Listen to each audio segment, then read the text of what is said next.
Hey, good morning to those of you out there on the West Coast. Good afternoon to those of you here on the East Coast with me. It's a beautiful day. Hope you don't want to work with me this afternoon because I'm going out. I got to be on the water. It's too beautiful. If you don't know this, I live near the water because I'm a good Army guy. I love the water. I want to welcome all of you showing up early on time. We got 220 people showing up early and on time, and I appreciate that. So I'm going to give you a quick tip for success that's not going to be included in any kind of replay or anything later. But I like to say thanks for showing up early and on time. By the way, we are going to be talking about large primes. So if you've got to target large prime, like $1 billion firm, you'd like to be learning more about how to get in, how to work, put their company name in so I can just track that, put it in the chat. My tip for those of you showing up early and on time is to take responsibility in order to gain control.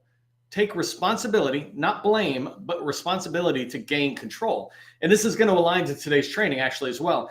What I mean by this is that when I look at something and I'm not getting the results I want to be in control of that. But if I put responsibility on somebody else, then they're in control of the success factors that I've determined for myself.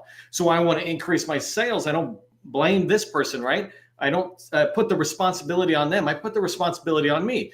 And so if you think about a large prime, today's topic, right? If you think about trying to get in and work with a large prime, if you put the responsibility on the SBLOs or whoever to make that happen for you, then you just sit back and wait for it to happen. And really, you're not their top priority.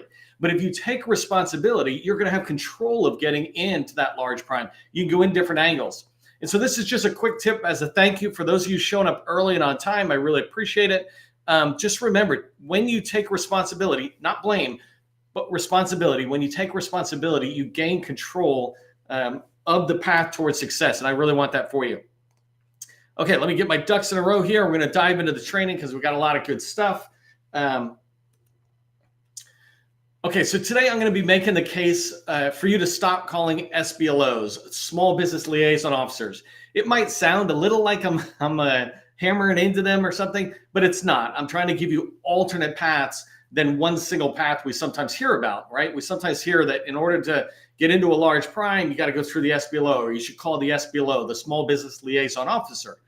And but the reality is, if you understand sales funnels, right? Hopefully you know what a funnel looks like, right? It's wide at the top and it narrows down at the bottom. And the idea is, if you're calling just an SBLO, you're just calling one possible entry into a large prime instead of many in there. And when you do call SBLOs, it's as if you flipped the funnel over and your entrance into the large prime contractor that you want to work with is narrowed down into that one person, that one role. And so one person there is you're hoping that they will deliver the results that you hope that you're aiming for, right? But if you keep that funnel the way it should be, you should have lots of people in there, and that's what we're going to talk about today. For 99.9% of us, I would suggest calling SBLOs, Small Business Liaison Officers, is not the best path to success. I am going to give you what I think is the best path for success. Sometimes, and I don't know if I've got this farther in my slides, I forget what I put in my slides, but sometimes I think people forget when we're thinking about SBLOs, we sometimes forget that SBLOs have a lot of responsibility. They work for the large prime contractor's needs. They don't work for my needs as a small business. They don't sit around going, oh, Neil showed up, let me help him get whatever he wants. No, they're working on behalf of the large prime. And so sometimes that aligns with you and sometimes it doesn't. But when you start going after many different entry points into a large prime, you're going to find a lot more success. This might jive a little differently from what you hear from other people. But this is why, if you read my entry on the LinkedIn training today, it says the people who don't do sales will tell you to go knock on the SBLO doors. And those of us who do sales right now, every single day, I help my customers in the workshop get into new doors, new agencies, new teaming partners. And what I'll teach you is the same path, right? It's this proven process to getting in the door. And it's not through one person, one entry point. Okay, so today we're going to be talking again about stop calling those SBLOs. And really, the idea behind this is I want to give you other things you can do instead of just calling one person. And by the way, as you go along, just equate the large prime with an agency and the SBLO with a small business specialist. I want to break up today's training into three things. Why calling the SBLOs is just a wasted effort on your part and my part, right? And the second thing is who should you call? If I'm telling you don't call this person, it's a waste of time, right? And I don't mean a person right away, I mean the role. But if I say that's not what you should be doing, well, what should you be doing? Who should you be calling? I'm going to tell you who that is. And then I'm going to give you an example. Here I just pulled out BAE. They're a huge federal large prime contractor doing $7 billion plus in contracts in last fiscal year alone, right? So they're huge. I'm going to show you who I would be looking at. And then how do you approach these large primes? I'm going to give you some ideas of what to do to increase the likelihood that those large primes are going to listen to you and talk to you. Okay, if you don't know who I am, my name is Neil McDonald. I want to welcome you to my federal sales training where I provide tips for success in the federal market. I spent 20 years in the federal market as a small business owner before starting the GovCon Chamber of Commerce. And I've been teaching people like you that government contracting is not a secret, it's just a process. When we follow a process A to Z, we have repeatable, predictable results. And this is what I want for you. It's what I teach around how to get in the door to large prime contractors, right? There's a process that you follow. It's not overly complicated. And when we follow that process over and over again, we're going to have repeatable, predictable success on getting into the agency or the large primes or even other teaming partners that we want to. If you haven't done so already, I'm really excited. Over the weekend, we passed 15,000 subscribers on the Government Contracting Success newsletter. This is our newsletter that we put out and share just a ton of valuable information. So for example, yesterday's weekly issue was on, it shared a lot of information about the training, about federal agency budgets and some strategic plans or industry days, in there. And so you want to subscribe to that. One of the big things to remember is that the bigger our audience, our community is, the more we attract federal buyers to us. And so this is a small business community within the government contracting space. It's the whole reason the government contracting or GovCon Chamber of Commerce exists, is to help small business government contractors succeed in the federal market. And one of the ways we do that is coming together constantly to attract the very buyers we want to reach out to and talk to. Last thing, I just want to say thank you to those of you who registered for training. I think we had almost 150 people registered for training. We're going to have probably over 400 people live in training. I bet if some of you are able to look at the numbers, you'll see it's getting close up there. And we've got people on Twitter, YouTube, and Facebook as well. Make sure you register for training. When you register for training, first off, it's an easy thank you to me and my team for this training, but also LinkedIn will push the word out to other people. Okay, so let's get diving into the meat of the training. If you haven't been here before, I move at a fire hose pace. The slides should be pretty clear as we go along. Take a screenshot if you want. But as we go along, I'll move pretty fast because we end at 12:30 and I always end on time. I wanted to just begin with why I'm saying calling small business liaison officers, SBLOs, is a wasted effort on your part. And one thing I put here at the very first bullet that you should pay attention to is I'm talking about the role, not the person, right? So there's individual heroes out there, but that's not what I'm talking about. I'm talking about just the role of small business liaison officer. By very definition, they're a gatekeeper, not really a liaison. If they're a liaison, they would liaison me into the program office or the shop that I want to get into. But they tend to be more of a gatekeeper to see if we're worthy of their time or worthy of the large prime's time. And it kind of makes sense, right? There's so few of them. They've got massive amount of responsibilities that they're doing all this work. First off, probably half their time is spent on non-engagement with industry. And then there's thousands of us coming in, right? And some of us are coming in completely unprepared. And so we waste these small business liaison officers' times by not even having talked to a PTAC or an SBDC counselor before approaching a large prime, right? There's a time to approach a large time. And often these SBLOs are getting contacted by those of us who are not ready. And other times, they just don't know how to move out, right? And we'll come back to that in a second. I said this already, but I just want to reemphasize bullet 2 here, where I'm pointing out that they're there to support their own company's needs, right? So Booz Allen has SBLOs. Those SBLOs are there to serve Booz Allen's need. Booz Allen didn't say, hey, I want to help a bunch of woman-owned small businesses or veteran-owned small businesses build and succeed. Let me create this role and do whatever they need. No, they said, we have small business plans we need to implement. We want to look to grow our supplier base for our own needs, to fill our own holes, whatever it is, right? So they created this SBLO role to fill the need of the large primes. And it's really important to remember that, because when we see that, then we realize those SBLOs don't work for us. They work for the large prime. And what we want to do is to be so attractive, and I'll talk more about that in a little bit, but so attractive to that large prime that our company is invited in. That's when you know you're ready, really. This third thing about SBLOs is they have no need of their own. They're what I call a focus of receptivity, and that's only if they're willing to talk with you, right? And people can have a whole debates on whether that really happens a lot in industry. Happens one-off for sure, but whether it happens a lot. But they have no need of their own, meaning they don't have a contract that they're running with the Navy. They're not the program manager. They're not filling out the needs. They're not part of the capture team, right? Sometimes they're brought along and sometimes they're individuals who do things. But for the most part, and I have talked with hundreds and hundreds and hundreds of large prime salespeople, business developers, et cetera, who generally don't look to the SBLO for that particular need. They look to other places, and I'll talk about that. But they have no need of their own. So we're going to them trying to get somewhere else. Why don't we just go somewhere else? Like, why don't we just go around to the back door and say, hi, you know? The fourth thing here is that they barely know their company's business developers, capture proposal people, or program managers doing the work. And I don't say this just out of casual conversation. I have had numerous conversations over the last 6 years, probably over 1,000 conversations with salespeople within large primes, right? I got one right now that I'm pushing with billion-dollar firm. It's in the IT space. And I talk to them. I say, do you use the SBLOs? No, not really. If I have a need, I have a weekly meeting with other business developers. I talk to them. If I don't find what I'm looking for, we usually just turn to the to LinkedIn and places like that, right? So these SBLOs don't know the thousands. And I'm going to talk to you. How could they know?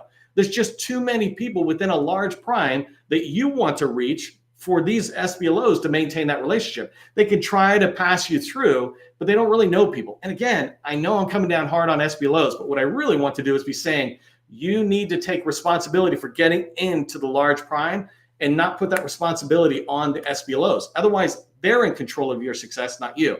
And the last thing here, I said this already, but SBLOs just have thousands of small businesses reaching out to them.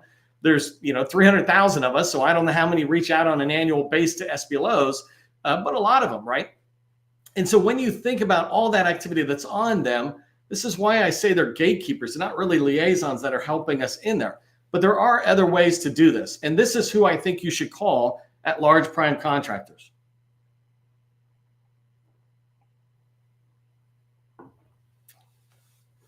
So just coming down, I've got 7 different titles here that I'm using. So business developers, by the way I describe sales, federal sales, if you haven't heard me say this, you got business developers who are trying to drum up opportunities, capture people who shape it, and proposal managers who are setting the response.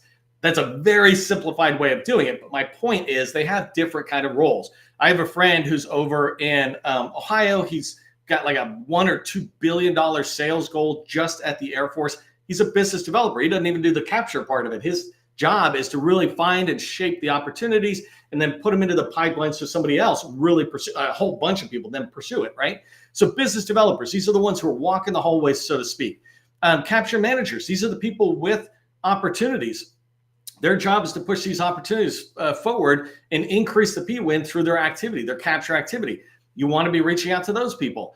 Subcontract managers. And so this title can mean different things, but basically what I'm saying is that on a large contract, let's say a $500 million contract, there's definitely a subcontracts manager who is responsible for managing all the subcontracts that large prime is dishing out. Whether those subcontracts are to other larges or to smalls, it doesn't matter. There's somebody who's got that role. On contract vehicles, which I'll talk about on number 6, it's the same thing. They sometimes have subcontract managers in there or teaming partners, et cetera. Number 4, proposal managers. I work with large prime proposal managers, and at different points, they're influencing the teaming activity that goes on. They certainly can introduce you to the capture and BD people because they all talk around, let's say if they're all supporting the Navy initiatives. And so proposal managers you could reach out and talk to. Contract managers and contract vehicle program managers, to me, those are in the same area. I should have flipped them.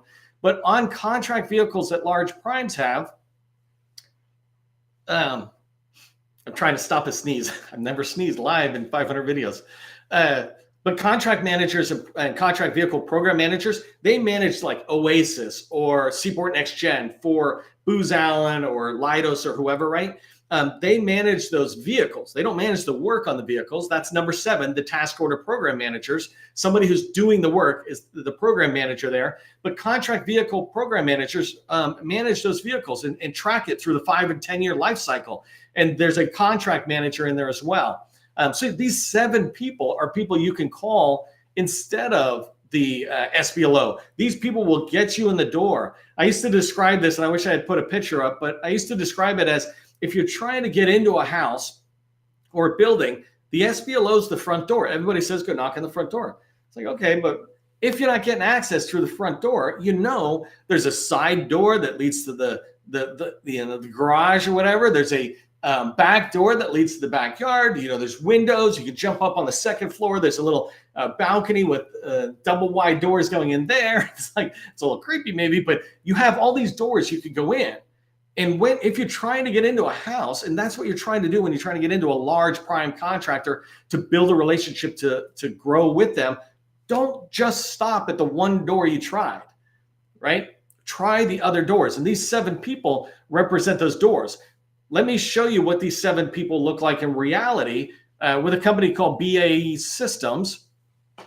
And BAE Systems has over 100,000 employees. In the US, they have 31,000 employees, right? These guys did $7.7 billion in FY 2023 just in contract awards. And by the way, that's not all they did. I just picked 2 on USA Spending. I can grab different data. I just picked their 2 most important ones that align to what I look at. But they have other subsidiaries that are aligned with this that are also in there. But $7 billion, that's a lot. And if you think about the average large business, generally has to subcontract out 30%. It's not a hard, fast rule. I'm not here to debate that, but I'm just saying 30% of $7 billion is a lot, right? What is that, $2 billion going out? And so you want to be talking to the people who are out there doing that, and you don't want to be going through just one person. So anyways, 31,000 employees in the US. 26,000 of those are on LinkedIn. We're all here on LinkedIn, except for our friends over on YouTube, Twitter, and Facebook. By the way, come over to LinkedIn. This is where we can have dialogues. You can network with people. And so here, of those 26,000 that are on LinkedIn, what I did on the next bunch of tabs, and I should have indented them, is I showed you, I did a search on the company and the title that they have. So 2,200 people have the title proposal, the proposal managers, et cetera. As I come down, 2,000 people have a role of business developer. And so, or business development. This is huge. Their title is business development. And you can do all this searching on your end, your own. You can pick a large prime and figure it out. Contract managers. Remember, I talk about large contract vehicles have contract managers and contract vehicle program managers. Well, 590 of the people who are on LinkedIn in BAE are saying they're contract managers. That's basically like an SBLO within a contract, a set of contract vehicles, et cetera. And again, this is high level. You begin to filter that 590 down into the right ones. But what if that was 50, right? What if 590 whittled down to 50 perfect people that you'd love to reach out to, right? It begins to become real. Capture management, right? All I did is put capture in 491, capture in the title, right? Not in the job description, but title, 491 came back. And that's an interesting thing, right? You see 2,000 are in business development. There's all these people out, retired admirals and captains coming out and selling back into the Navy, and same thing in other places. A lot of people out there generating business development. And then you've got 491 listed as doing capture. And by the way, I'm not doing some factual information about BAE. I'm just saying on LinkedIn for this company, this many people have this title on their profile. So subcontract, that was a big one for me. 489 people have subcontract as their job. And the last one I showed before I went to the SBLOs is 263 have a title recruiter. I know a ton of companies out there that are staffing companies. I would be looking out there and building relationships, and I might allude to this later as a next step, but I would be building relationships with those recruiters. First I would just start warming it up, see if I can establish them into my network. Then I would begin to figure out, how can I knock on the doors? How can I help them recruit for their large prime? My last business, I built a ton of revenue off of working for companies like Booz Allen. That was my huge one. But at some point, that thing just started generating almost $1 million out like a quarter, a brand new million to our annual revenue because they saw what we could do and move forward. But first, it starts with getting in the door. How do you get in the door? Well, with these recruiters, as an example, is one way you can do that if you're a staffing firm. If I was doing business development, which I'm doing for a lot of our customers, I would be looking at business developers and going, which ones are doing it in my agency? Compare all of these numbers that I just shared with what you see on the small business. If I go into BAE with 26,000 employees on LinkedIn, only 21 people have the title or have a job title that includes the words small business. So like small business liaison officer, right? And there's actually some of those 21 probably aren't even small business folks. There's something else and they just had it in their title. But this is huge. And what I want you to do is, and I'll probably say this again at the end, right? Is go to LinkedIn right after this call. Just have your lunch or your coffee. Go to LinkedIn and pick one large prime that you want to go after and do this same exercise. You could use these same words. When I talk about our workshop is visibility, targeting, and outreach. Targeting is about building a list of 1 to 200 people. And sometimes people go, oh, how can you do that? Well, right here, right? I mean, you can see it's not hard to build a list of 200 people to call in at BAE or Army or wherever I want to go. The hard part is picking up the phone and calling, right? But building the list is actually pretty straightforward. And LinkedIn is a great way to get going on it. There's other ways I've taught, by the way. You can go search in my previous training and you can go look up the words large prime in my previous training. I've done over 400 trainings in the last few years. Look large prime and you'll find 5 or 10 other videos that talk about how to go into large primes in different ways. Today is a different angle on it. One last thing before I move off this slide, do me a favor. I just used BAE as an example. What large prime contractor would you want to get into? Put that in the chat, right? And if you're able to tag them, that's even better for me because then I can just click and go through afterwards. But let me see in the comments. What I'll try to do is start sharing out a little bit more information about the most popular larges that you want to get into. So if you and 30 other people want to get into a particular large, I'll go share more information on how to get in there. Okay, so this last slide, I want to share just some tips on how to approach large prime contractors, right? And I begin with be ready and attractive. And I mean your company. Your company needs to be ready to work with a large prime contractor, and it needs to be attractive to that large prime. I say that there's 3 ways to make money in the federal market: small business subcontracting, priming with an agency, and subcontracting with the large prime. And it goes in that order because it's so much easier to subcontract with a firm that's doing 20 million or less. Then agencies are more willing to take risks with you as a small business than large primes. Large primes are looking for companies that pretty much are risk-free, right? There's no such thing as risk-free totally, but that's what they want. That's what they need because they have such a low risk threshold. And so you want to be ready and attractive. And I just wanted to give you some tips or some ideas on how you can do that. And there's all sorts of other ways you can learn from large prime. Anytime you talk to somebody, ask them, hey, what's the top 3 things you look for in a teaming partner? That's my favorite because they'll tell you exactly what you're looking for. But one of the things they're looking for is have a niche, right? Don't come in and say we do everything because the large prime does everything. And when they look at you and they go, how can you do everything? We're barely doing everything, right? Have a niche. We do artificial intelligence. We do flooring, right? If you're in construction, we do risk management framework or ATOs. Have something specific that they can see and say, okay, I see it. You're the, for us, my last company, it was SharePoint. You're the SharePoint guys. Perfect. Thanks. That's what I want you to see us as. And just give us money, right?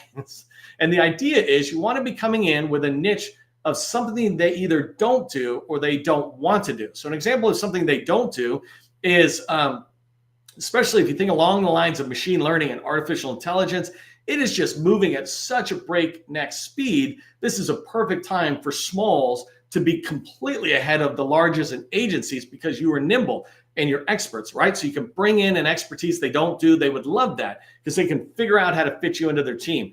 The second thing is do what they don't want to do. An example is anything that's low profit margin or low rates.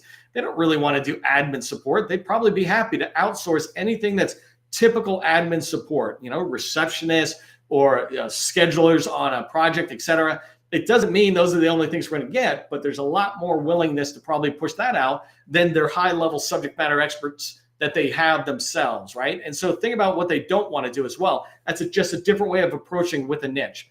The third bullet I have here, right? When you're trying to think about how to approach an agency and be attractive, is to be working inside an agency already. We call this agency intimacy. You understand, you have an intimate knowledge of the agency. You have researched them. You have met with them. Sometimes it could be an advantage that you're actually coming from an agency. I got a customer who the two founders are both Army folks. And so they come out of the Army. They have a knowledge of the Army. They actually have knowledge of specific base in general or type of work, right? It's important to be able to bring that back because when you're talking with large primes, you're able to say that. Fourth bullet, have agency relationships that they value. And so if they're trying to get into program offices and you're in there and you're doing some work, make sure you're building your own relationships in there. So when you start talking to the large primes and you want to get in the door and work, and you want to talk to one of those 7 folks I mentioned, then you can talk about the relationships you have. I was talking to the chief data officer at NAVC, if that exists, right? But I was talking with the chief data officer at NAVC, and they were talking about this, and I wanted to find out if we might work together to start solving their problems. Now you're bringing something they didn't have. You're bringing something that they value. They're like, oh, cool, we're not having those conversations. And then have 3 past performances in an agency. So if you have a niche, the easiest way to demonstrate that you have that niche is that you've been paid for it multiple times, right? So when you're talking about going to a large prime, you should have a fairly good amount of past performance. If you're still getting started, you should be subbing with smalls. But when you're ready to go to large primes, you should be able to even bring that past performance into a target agency. Like in the Navy, this is where we're going. I'm working with the customers going into the Army, and this year their goal is to go in and build up that Army past performance experience. And then following year, their plan is to really push into larges that are already in the Army, or maybe some that are trying to get in. I just shared a couple of weeks ago, another billion-dollar firm was looking for companies like yours to help them get into the Air Force and to help with them work with the Air Force. So when you have experience, when you have knowledge, et cetera, they're going to, about an agency, they're going to value what you're bringing. So you can either bring the agency or the niche that you have, or the agency intimacy and knowledge that you have. So the last 2 bullets are about your back office, right? The other ones were about business development, let's say in sales. But the last 2 bullets are around the back office. Large primes in particular really need you to be a stable company. They don't want to be able to bring you on as a subcontractor and then find out you're not able to pay your employees, so they quit because you didn't have financial ducks in a row. And so here I put, have your financial and process ducks in a row. They want to see that if they work with you and you're going to get several positions on a contract or tens of positions, right? I just had somebody, one of my customers just picked up like, I don't know, it was like 50 people at least, right? It was like a $70 million contract. So I'm trying to do the math in my head. The point is, what they want to see is, how are you able to staff up these people? If somebody quits, how fast can you backfill them? How fast can you bring in new people? And they talk about their process. They have a very good process. So they want, large primes want to see your financial stability. They want to see that you can execute on the work that they're agreeing to share with you.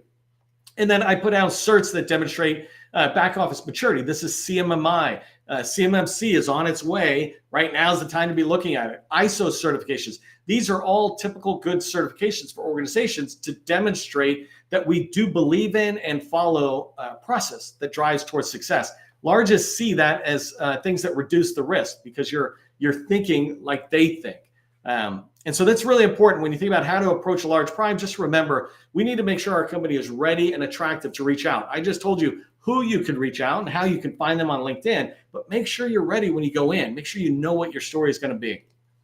I want to leave you with just a couple of things to remember, a few next steps. If you're really focused on going into a large and you put maybe somebody in the chat like Booz Allen or Leidos or whoever, pick one large prime contractor, one large prime federal contractor. And in this case, by the way, I mean $1 billion plus kind of a firm. There's a lot of larges that are 40 million plus, but that's a different story than today. Pick one very large prime contractor and then search for them on LinkedIn. This is what I want you to do is go into LinkedIn. And I'm sorry, I'm not showing you, but I'm just running out of time, but go into LinkedIn and type in the company name like BAE Systems. When you type it in, it brings back the results. Filter the results by posts. And when you do, you'll see all these posts and just start engaging in those posts daily for 30 days, 15 minutes a day. And you will see that you start getting in the door. You will start building early relationships with people in that large prime just by you engaging their stuff. Don't even ask for anything for 30 days. But when you do that, you will earn the right to ask later on.